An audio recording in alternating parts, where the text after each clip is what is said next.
दोस्तों नमस्कार, स्वागत है आपका बड़ी खबर बड़े खुलासे में। दोस्तों, राहुल गांधी ने चुनाव आयोग पर गंभीर आरोप लगाते हुए महाराष्ट्र के जो चुनाव हुए थे विधानसभा के, उसको मैच फिक्स कह दिया।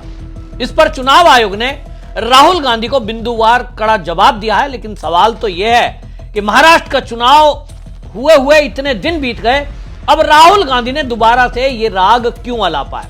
इस वीडियो में मैं आपको बताऊंगा कि असली मुद्दा क्या है।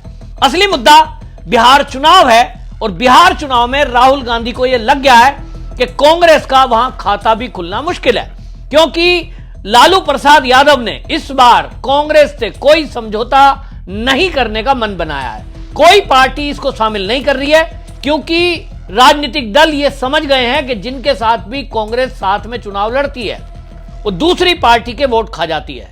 और इसीलिए मोदी जी ने भी कई बार इस बात को खुलासा किया है, प्रहार किया है कि ये परजीवी हैं, जिस पार्टी के साथ लगेंगे उसी की वोट को खाएंगे। यह बात लालू प्रसाद यादव को समझ में आ गई है, क्योंकि उनको लगता है कि बिहार चुनाव में जो आरजेडी है उसकी स्थिति मजबूत है और वहां वो मजबूत स्थिति में काफी अपने विधायकों को जिताने में कामयाब रहेगी।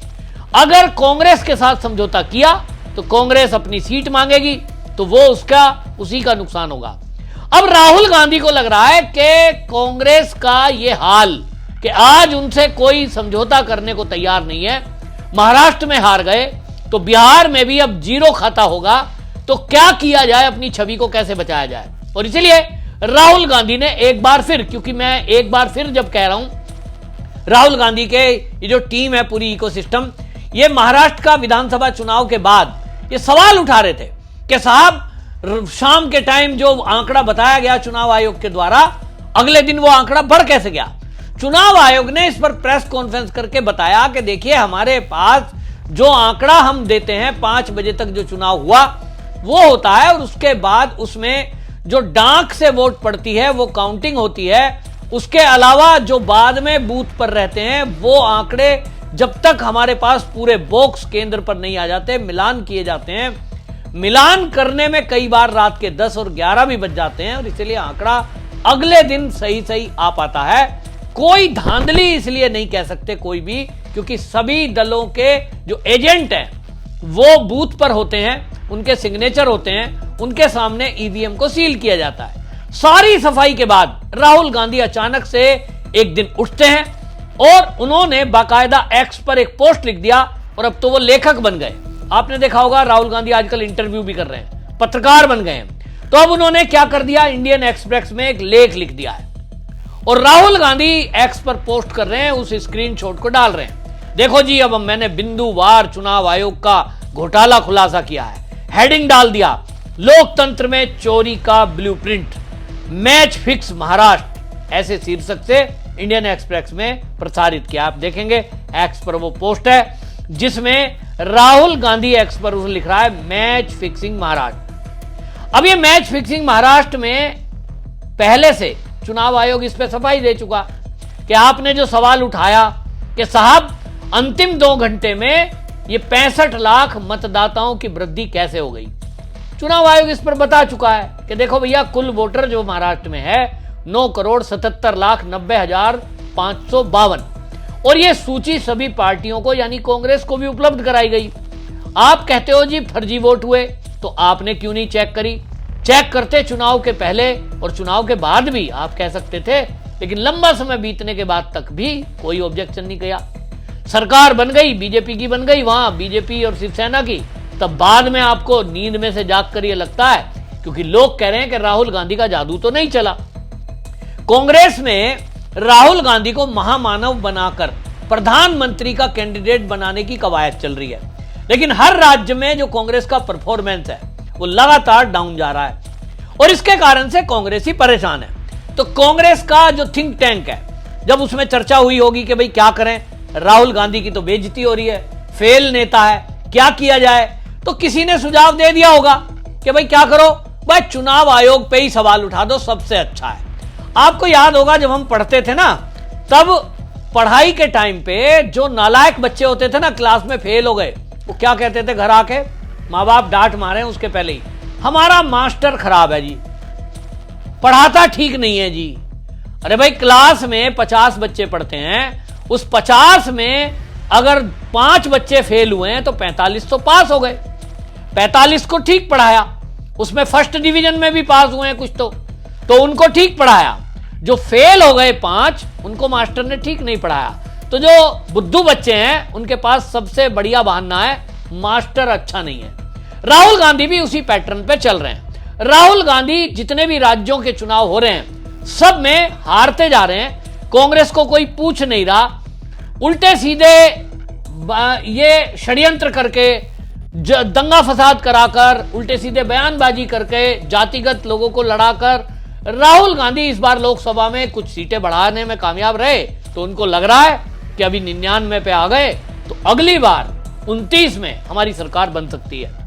यह राहुल गांधी को इनके थिंक टैंक ने बताया। तो क्या करें, चुनाव आयोग पर पहले ही सवाल उठाओ, और वो सवाल उठाओ जिससे ये अपने मनमर्जी का कोई चुनाव आयुक्त, मुख्य चुनाव आयुक्त, राज्यों के चुनाव आयुक्तों की नियुक्ति करा सके।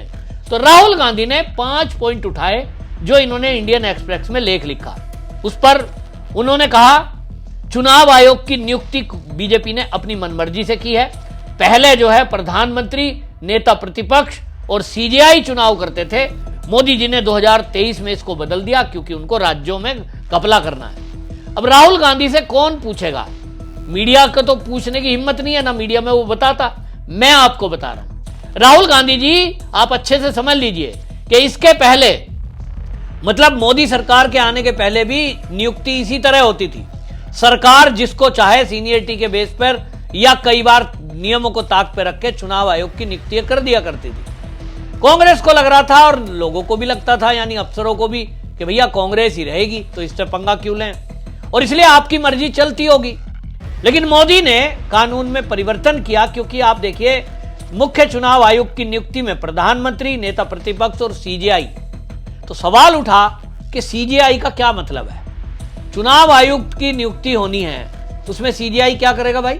सरकार की नियुक्ति होनी चाहिए। और इसलिए मोदी जी ने 2023 में इस प्रक्रिया को बदला। एक प्रधानमंत्री, नेता प्रतिपक्ष यानी राहुल गांधी, और तीसरा उसमें केंद्रीय मंत्री रहेगा। राहुल गांधी कहते हैं कि साहब इसमें हमारी तो चलेगी नहीं। तो राहुल गांधी जी, जब आपकी सरकार नहीं है तो आपकी चलेगी क्यों? राहुल गांधी को यही बात रास नहीं आ रही कि आज की डेट में कोई भी नियुक्ति हो, इनकी चल क्यों नहीं रही। 70 साल देश पे राज किया तो अपनी मनमर्जी से इन्होंने सीबीआई का डायरेक्टर, ईडी का डायरेक्टर, चुनाव आयुक्त, यहां तक कि जजों की नियुक्ति अपने हिसाब से करी। लेकिन आज मोदी जब नियमों को परिवर्तन कर रहे हैं, और मोदी जी अपने हिसाब से करेंगे, भैया सरकार है, जनता ने चुना है, तो जो उनकी मर्जी आएगी, जैसी आएगी करेंगे। राहुल गांधी और कांग्रेसियों को यही बात रास नहीं आ रही कि आखिरकार मोदी जी ये सारी नियुक्तियां क्यों बदले दे रहे हैं, अपने हिसाब से क्यों कर रहे हैं। तो भाई आपकी सरकार आएगी तो आप अपना नियम बदल लेना, मोदी पर सवाल उठाना है। मुद्दा क्या है? राहुल गांधी ने ये जो लेख लिखा है, इस लेख में ही लिख दिया और इसी में इनकी बौखलाहट छुपी है। ये कह रहे हैं कि साहब बिहार में भी इसी तरह चुनाव आयोग घपला करेगा, इसी तरह फर्जी वोटिंग होगी, इसी तरह साहब बाद में वोट प्रतिशत बढ़ जाएगा। तो साफ दिखाई दे रही है राहुल गांधी ने बिहार के चुनाव के पहले ही हार मान ली है। इनको दिख गया है कि वहां कोई दाल तो गलेगी नहीं, वहां प्रमुख विपक्षी दलों में जो रहना है, क्योंकि विपक्षी मैं कह रहा हूं वो आज भी है, कल भी विपक्षी रहेंगे। आरजेडी, लालू जी की पार्टी विपक्षी पार्टी रहेगी। सरकार बिहार में फिर से बीजेपी के गठबंधन की बनेगी और कांग्रेस का वहां खाता भी नहीं खुलेगा। ऐसे हालात दिखाई दे रहे हैं। तो इन्होंने सवाल उठा दिया कि जो महाराष्ट्र में मैच फिक्स हुआ वही बिहार में भी होगा। अब ये पहले से ही भूमिका इन्होंने बना दी। कल को जब पत्रकार राहुल गांधी से पूछेंगे कि बिहार में आपका खाता क्यों नहीं खुला, तो राहुल गांधी कहेगा, देखो जी हमने तो पहले ही कहा था, ये तो चुनाव आयोग ने जितवाया है, फर्जी वोट पड़ी हैं, मैंने तो पहले ही लेख लिख दिया था। ये लेख लिखने वाली बुद्धि आ गई इनमें, सोच रहे हो आप ये कहीं से लिखवा दिया होगा? मुझे तो ऐसा ही लगता है। तो 5 पॉइंट उठाए इन्होंने। कहा चुनाव आयोग की नियुक्ति प्रक्रिया में गड़बड़ी करी, फिर कहते हैं वोटर लिस्ट में फर्जी मतदाता जोड़ दिए, फिर कहते हैं कि वोटर का टर्नआउट में हेराफेरी हुई है, मत प्रतिशत बढ़ गया, फिर कहते हैं कि जहां बीजेपी कमजोर थी जिन सीटों पर वहां फर्जी मतदान हुए, फिर कहते हैं कि साहब सीसीटीवी और वीडियोग्राफी उसको प्रतिबंधित कर दिया गया। तो भैया सीसीटीवी और वह वीडियोग्राफी प्रतिबंध कहां है? बूथ के अंदर कौन किसको वोट डाल रहा है ये तो उसका अधिकार है। तो उसमें वहां सीसीटीवी कहां से आएगा? बाहर बूथ के इन पॉइंट और एंट्री पॉइंट, एग्जिट पॉइंट पर वो रखी गई कई जगह जहां संवेदनशील बूथ हैं उन पर यह व्यवस्था की जाती है। लाखों बूथ बनते हैं, उसमें सीसीटीवी, उसके लिए फिर बिजली का होना, कई सारी समस्याएं आती हैं। तो आप कहते हो, पहले कहते थे इसमें जो है वोट हमने कहां डाला हमें पता नहीं लग रहा, साहब इस पे जो है पर्ची निकलनी चाहिए। चुनाव आयोग ने अरबों रुपए खर्च करके विपक्षी पार्टियों के इस बौखलाहट के कारण वीवीपैट लगाया। वीवीपैट में अब पर्ची निकलती है तो कहते हैं साहब इनका मिलान करो। मतलब आपने वोट डाला, कहां बटन दबाया, पर्ची निकल कर आ रही है, फोटो सामने दिख रही है, फिर कहते साहब इनका मिलान करो। सुप्रीम कोर्ट में पहुंच गए साहब, कहते साहब सबका मिलान करो। अब आप सोचिए, करोड़ों मतदाता हैं, उनका मिलान कितने दिन में होगा? अगर मैं महाराष्ट्र की बात करूं जहां कांग्रेस राहुल गांधी सवाल उठा रहे हैं, वहां जो वोट पड़े हैं, कुल वोटर तो बहुत ज्यादा है, लेकिन जो वोट पड़े वो है 6,40,87,588 और टोटल वोटर कितने हैं? 9,77,90,552। अब आप सोचिए 6,40,87,588 वोट पड़े हैं। अगर कांग्रेसियों की मान लें और वीवीपैट पे पर्ची जितनी निकली उनका मिलान करें तो 1 महीना चाहिए भाई साहब। लेकिन राहुल गांधी की बौखलाहट क्यों है? केवल अपने को फेल जो है ना उसको पास दिखाना है कि हाँ मैं तो पास हूं, ये बीजेपी गड़बड़ कर रही है, नहीं तो हम तो चुनाव जीत ही जाते हैं। आपकी क्या राय है कमेंट में जरूर लिखिए, वीडियो को शेयर करिए।